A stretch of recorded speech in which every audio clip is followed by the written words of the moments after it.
All right, we just gonna get right into these ingredients. And again, as I just said, listen, this is an under $20 meal, you know, super easy. And I'm gonna start off by just saying this right here.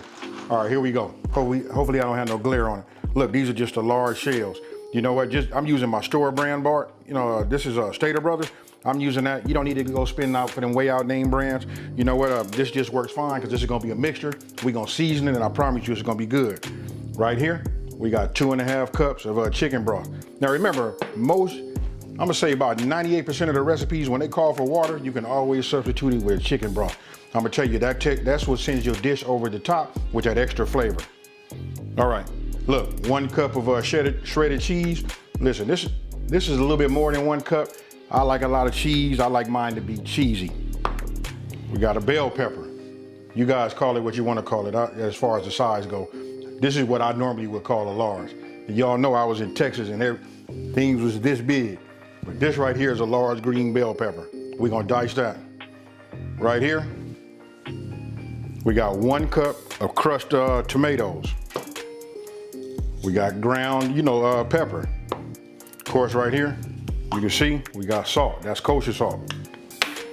We're gonna have 1 cup. I'm using this Tostitos, chunky, mild. Look, that's the thing, it's medium. Look, this is a medium bite to it.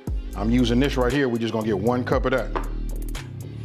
Now, this is 3 tablespoons. I know what you guys thinking. You might think that's that Creole kick, but no, this is a taco seasoning. And then for those of you guys that don't have taco seasoning readily available, look down in the description box below. I'm gonna also show you what's, the details of how to make your own at home. Then we got a 15-ounce can of whole corn. Right here, look, it's just been drained. This is ready to go. Super easy. And then right here, we got 1 pound. This is my local store brand. You know what, look how lean this is. This is a 96.4. Hey, super lean. Look, it just, less to drain. I just use this in another video and I can promise you it won't be nothing to drain once I brown that. So super easy. We're gonna put it in this crock pot and then we're gonna set it. After we set it, we're gonna either do it on high or low. I'm gonna give you guys the settings when that time comes. It depends on how much time I have. So with that being said, we finna get right into browning this meat and we finna get it. All right, first thing I'm gonna do is set this on medium high. On here it reads 375 degrees. We're just gonna go ahead and add our lean ground beef, to the pan. All right, now once we got our, our ground beef in our pan, look, we wanna, we started out on medium high heat. What I did was I got myself a wooden spoon. Hey, key, you guys, do not, you can see that's a coated pan. We don't wanna use no metal utensils. We just wanna go ahead and get ourselves something, like wood utensils, or we can go ahead and use some of them silicone. Now right there, you just see me going ahead and grabbing some, some fresh ground pepper, grinding it over to the top. I gave it about 1 teaspoon, and then right there, just a couple of, generous pinches of that kosher salt. Now that right there, listen, that right there, that's the taco seasoning. Look, I could have dumped it all in there, and just did it, all at one time, but I always say just a little bit, at a time. So I divided it up into 3s. I just went ahead and just sprinkled it over the top, and I used that wooden spoon. And notice I use a wooden spoon that's flat on the end. Perfect for like breaking up those larger, ground up pieces of meat. So we just keep on, getting it. And there, right there, you can see, look, it really doesn't render no fat when you use that 96.4. Hey, super easy, you guys. Now I'm not seeing any more pink. So what I'm getting ready to do is, because it's gonna continue cooking inside of the slow cooker. So what I'm gonna do is, I'm gonna go ahead and just remove it. I'm gonna go ahead and cut it off. And now that I have it off, I'm gonna get ready and put it in the slow cooker. Now I'm gonna tell you, like again, this is the most intense part of this whole cook right here. You guys looking for an easy meal? And I gotta say this, listen, if you're using a crock pot, or if you don't have one like this one right here, this is a digital one. But the most important feature to me is that the fact that you can cook it, and this only gonna cook so long. So if you're going off to work, you want it to be able to set itself on, on warm so that it doesn't overcook. That way, when you come in, you can just go ahead and if you have something else to do to it, you can do it then. You can't beat it. You set this, leave the house, you come back, you got a full meal, and it's not overcooked. So if you guys are looking for something to get somebody for the holidays, or you're looking to upgrade your, your kitchen utensils, I suggest just spending a little extra money if you can, and just, you know, these are about, you can get them for 40, 50, 60, you know, $60 on up. Hey, they are must have. All right, there you go. We just want it brown.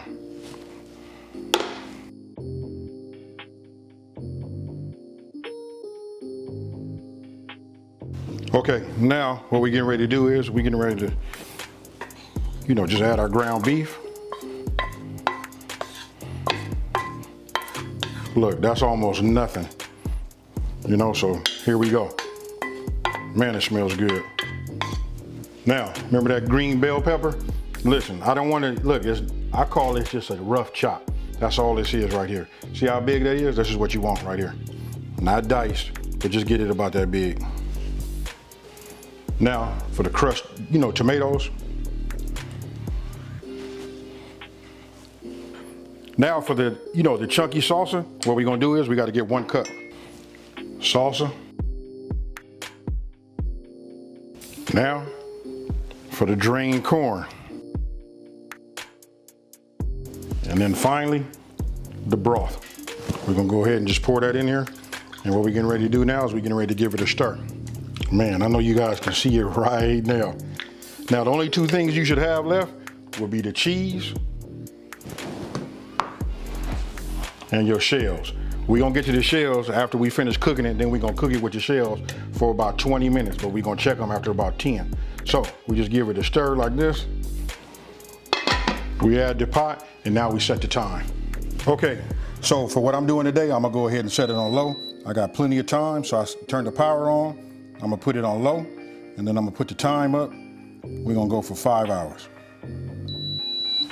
And that's it. Then I'll show you what it looks like after 5 hours. After 5 hours, and I like the way it looked, then that's when I'll add the shells.